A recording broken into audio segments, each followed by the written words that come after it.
All right, chapter 9 in the book deals with molecules, and it deals with shapes of molecules, taking Lewis structures, looking at VSEPR formalism, using that to determine electron geometry, molecular geometry, and also hybridization of orbitals. And I do want to mention something about bond polarity today, too. It's just a little aside and something that we'll need for future chapters. So, going through these, if you have your sheet out, some of these are really easy. Based upon the octet rule, magnesium most likely forms, what do you think? Magnesium. What's that? +2? Yeah, +2. And don't forget, guys, your periodic table is your toolbox. You look at it immediately, say magnesium's in group 2, it's going to lose 2 electrons, it's going to have the electron configuration of neon, a complete octet. So no big one there. Yeah, go ahead. Based on the octet rule, phosphorus most likely forms a blank ion. Well, you look at phosphorus, you say, okay, it's only 1, 2, 3 away from argon.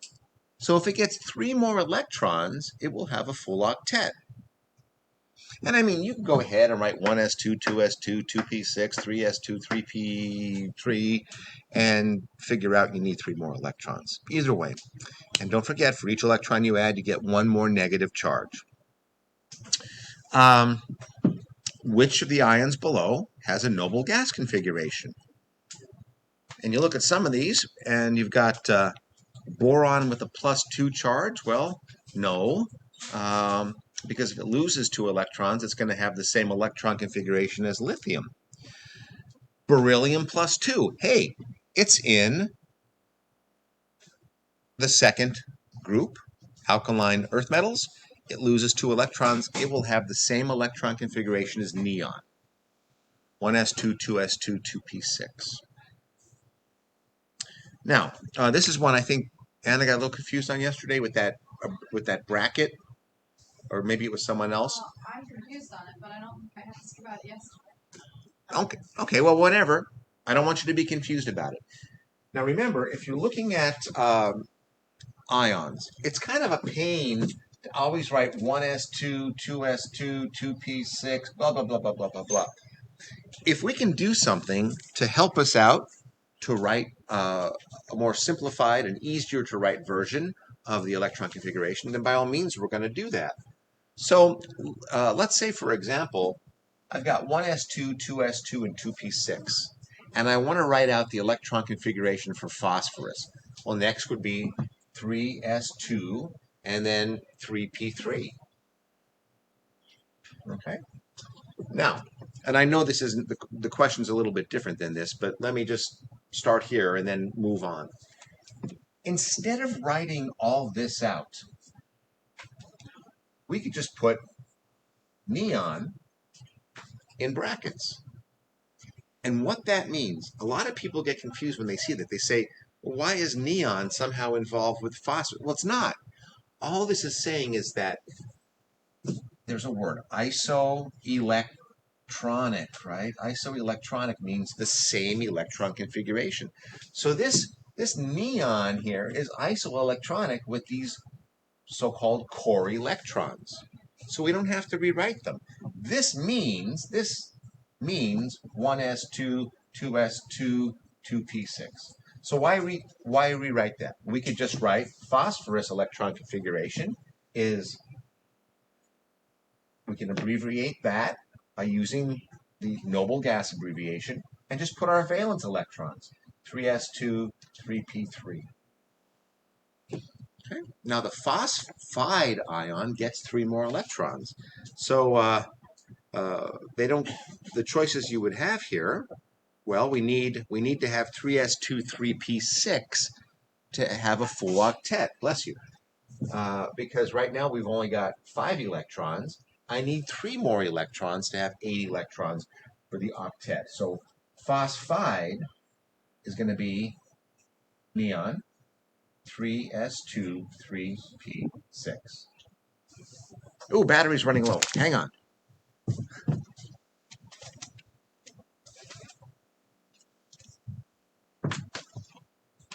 So does that clear it up a little bit? What that means? How that abbreviation works? Oh, yeah. Oh, good, good. It's just a way so that we don't have to write 1s2, 2s2, 2p6, etc. And are we gonna have questions like that? I might put one or two on just to help you guys, in case you're having trouble with the newer stuff, you got a couple old ones you can practice on. I think electron configuration is very easy to do. And you just practice off this sheet. Are gonna be Lewis structures? Oh yeah, you're going to have to do Lewis structure because in order for you to do VSEPR, you have to do the Lewis structure. So, all right. So the rest of these, I'll just go through with you. The halogens, alkali metals, and alkaline earth metals have blank valence electrons, respectively. Well, all you have to do is look at the periodic table. The first column, the first group are the alkali metals.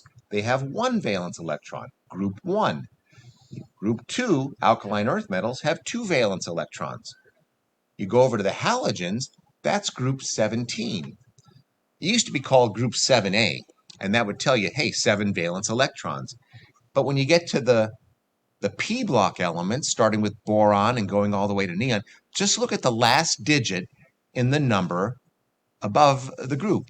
13, last digit's 3 valence electrons. Carbon, group 14, last digit 4 valence electrons. Nitrogen, group 15, etc.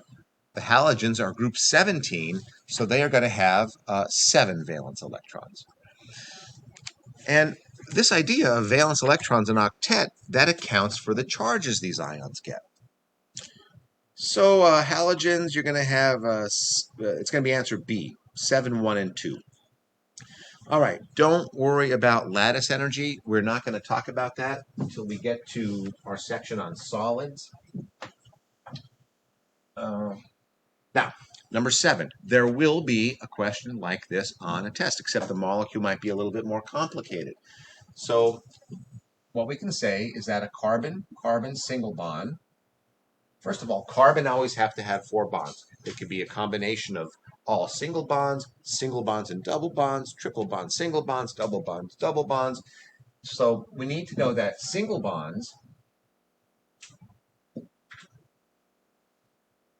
they are the longest. Double bonds, a little shorter. Triple bonds,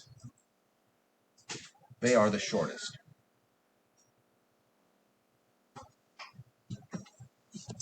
So when you're looking at these, which of the molecule below, which of the molecules below has the carbon-carbon shortest bond distance?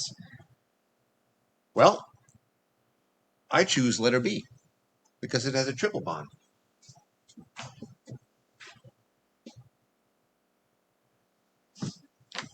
And if you remember that, you can't get it wrong. So I could show you a molecule. Let's say I have something like this. Oh, I'll make one up. Let's say I put something like this on a quiz or something. And I do. C, and I've got a, whatever these.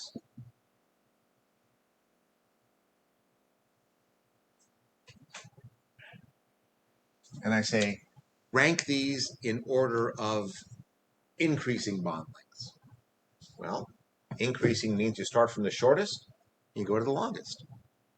So if I said rank, tell me which of these bonds, A, B, and C, rank them in order of increasing. Well, A is going to be your smallest, and that's going to be a little bit less than C, and then B. Right? Nothing to it. This is good stuff. Not a lot of math in this chapter. I'm not going to ask you about electronegativity trends. That was last chapter. Let's take a look at question number 10.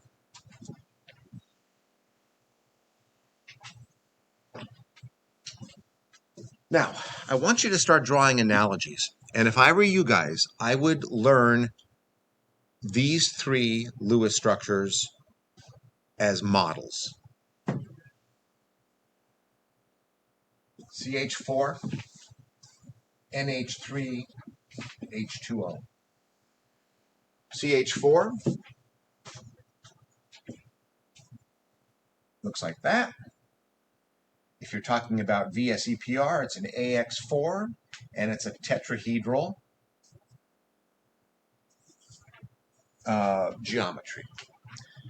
NH3, if you draw the Lewis structure, you should come up with this. And then, of course, that would be an AX3E. It would be a trigonal pyramid, but the electron geometry would also be tetrahedral. Now, H2O.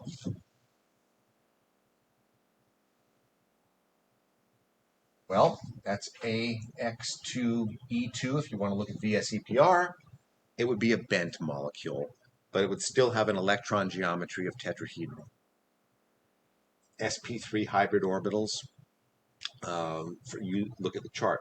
So now if they go ahead and say, well, what about a molecule like this? What is its Lewis structure? And they give you ASH3. You look at that and you say, well, where's AS? Where's arsenic on the periodic table? And you take a look, and what is it below? You've got nitrogen, right? So if this is in the same group as nitrogen, you just say, I know the structure for ammonia. This has to be AS. Same thing. H2S, hydrogen sulfide. Well, I'll say, instead of reinventing the wheel, you go up and say, all right, I know H2O. I put an S there. Same structure. And even if I have something, for example, like this molecule, OF2, well, you're going to think, okay, I've got an oxygen in the center, and I've got these two terminal atoms. That central atom is the key to my structures. So build your structures upon analogies to these primary structures, and you can't go wrong. Yeah. Of course. Yes, definitely. You can always use the VSEPR chart. I'm just trying to give you some clues that might help you get through things quickly.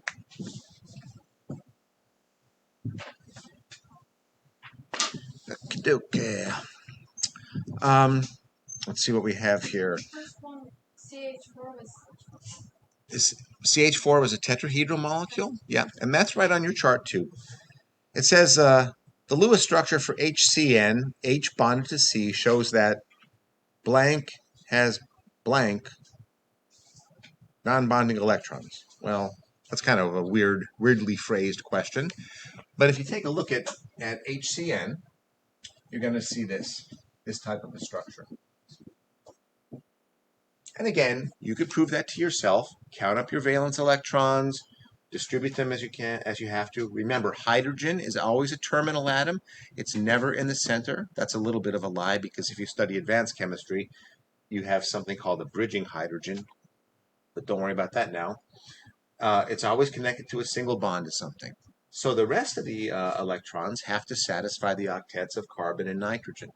And the only one with non-bonding electrons here would be the nitrogen. Lone pair or non-bonding electrons. Now, if you're going to go ahead and draw the Lewis structure for N2H2, and then talk about double and single bonds, you'd have to look at it like this. Remember, I can only have hydrogens on the end of things. It's terminal atoms.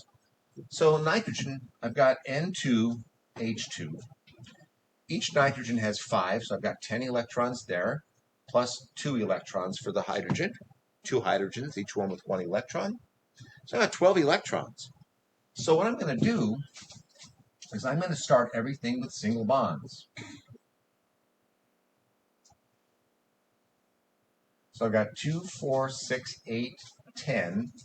I need 12 electrons. What's the logical thing I'm going to do with those last 2 electrons? Make a double bond, yeah. because now, I mean, if I put them there, then that nitrogen wouldn't have 8 electrons around it. The only way you're going to get it with 8 electrons around it is to make a double bond. And then we could take a molecule. I could say, what is the hybridization for orbitals on the nitrogen atoms? You look at that, you say, okay, nitrogen, bop, bop, bop, bop, it's an AX3. So it's going to be sp2 hybridized. And that's right on your chart. So far, so good? Paige, you getting it? Yeah, it's a lot of just sort of thinking through things. Okay, consider the following species when answering the questions that follow. And this is going to be a good kind of a question. I will have a formal charge question on there. And one about resonance, too, so I want to review that with you as well. And like I said, if we're not done today, we'll... What was the answer for 12? The answer for 12 was each nitrogen...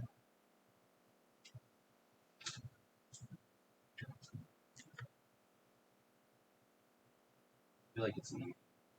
Yeah, but there's no triple bond in that molecule. Yeah, I think that's a typo. It should be double nitrogen double bond. Well, why wouldn't it be like that?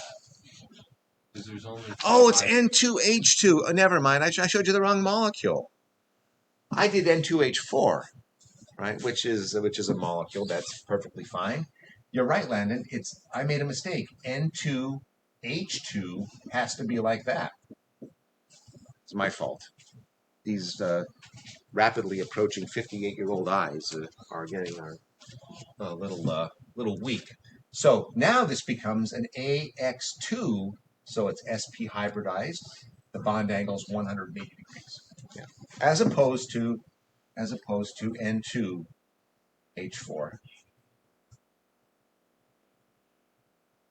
So the difference between the structures. This is sp3 double bond, sp2 single bond. Thanks for catching that.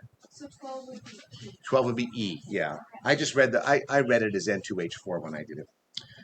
All right, so consider the following structure, or the following molecules, and right away, I can come, based upon, patterns that I recognize, I'm just going to go ahead and draw the Lewis structures right out of the gate here for all of these.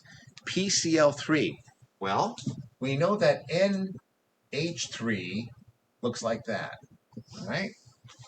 P is right down from nitrogen. So I'm going to put the P in the center. I've got chlorine, chlorine, chlorine with their valence electrons popping in there. So there's my structure for PCl3. Let's draw CH2Cl2, okay? Again, let's think about structures we know. We know CH4, right? So it's easy to draw CH2Cl2. I put a C in the center. I have a Cl, an H, and an H.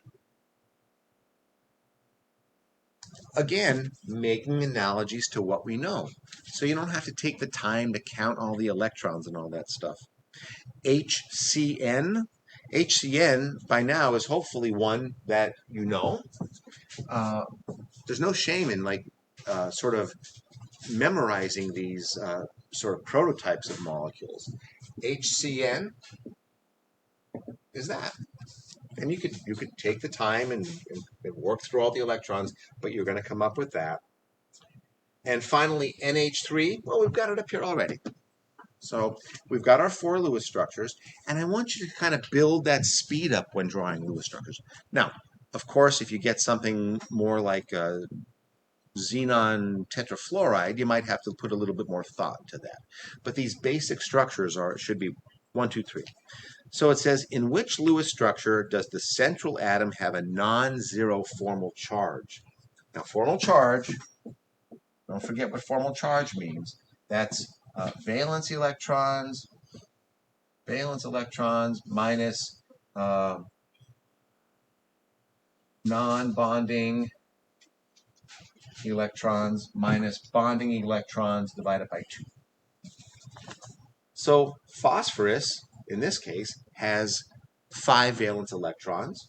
So 5 minus 2 is 3. And I've got 2, 4, 6 divided by 2 is 3. So that has 0 formal charge on it. And if you know that does, well, then you know that does too. Because they have the same number of valence electrons and the same Lewis structure. So again, start thinking through stuff like that. I look at this one and I say, okay, carbon has 4 valence electrons. There are no non-bonding electrons. And I've got 2, 4, 6, 8 divided by 2, 4 electrons from this term. So 4 minus 4 is 0. So that's 0. And then we go over here and say, okay, let's take a look.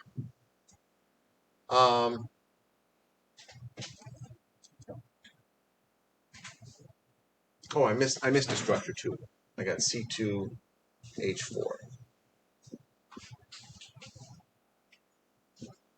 So let's take a look at our central atom. 4 valence electrons minus 1/2 of 2, 4, 6, 8. So that has a 0 formal charge on it. Okay, nothing there. And also, this is going to have 0 formal charge on it. Because I've got 4 valence electrons minus, there are no non-bonding electrons, 2, 4, 6, 8. 8 divided by 2 is 4. So 0 and 0.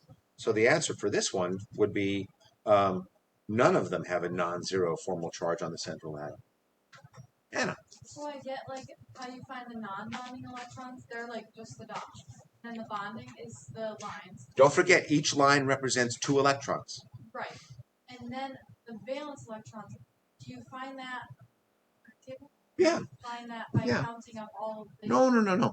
Like I said, just look at group 1, they've got 1 valence electron. Group 2, 2 valence electrons. Group 13, look at the last digit, 3 valence electrons, 4, 5, 6, 7, and 8 valence electrons. Okay. Yeah, so always keep that in mind. Your periodic table is your friend. Okay. You should be able to immediately look at something like question number 14, and it's at number 14 says, well, let's draw it first. You have CO2. You got CO2, and they show it written this way. You look at that carbon, you think 4 valence electrons, no non-bonding electrons, 2, 4, 6, 8 divided by 2 is 4. Formal charge is 0. Boom, done. Good stuff. All right, now resonance structures. Let's talk about resonance structures here. Now, if you remember, a resonance structure, I could have molecules, for example, I'll draw benzene. And if I'm going quickly, I just want to get through the stuff. You can rewatch it online. And if we have to pick up tomorrow, we can. When is this class over? 28? Yeah, we're going to have to pick this up tomorrow. So these have H's here. And we can have the double bonds like that. Or we can have the double bonds like this.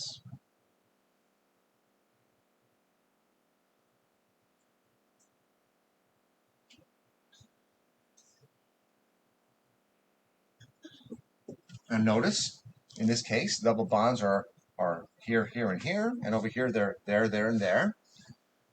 So those are 2 what are called resonance structures. So what we actually see is like we don't have short bond, long bond, short bond, long bond, short bond, and likewise with with that structure we have equal bond lengths, saying that this pi bonding system, the pi bonds, are spread out like cream cheese on a bagel. Think of it that way, right? So those pi bonds are smeared out there like a beautiful bagel, and we say they are delocalized. Delocalized means they're not stuck here, here, and here. They're smeared out. So let's take a look at SO2. This will be the last thing I guess we get to talk about, and tomorrow we go through the rest of it, and we decide, are we ready for Friday or not? I'm good either way. I want you to be honest. I don't want another thing like last test. I want you guys to know this stuff. We didn't have a quiz for any of this. What's that? We didn't have a quiz for any. That's okay. So easy, we'll just get a big old test.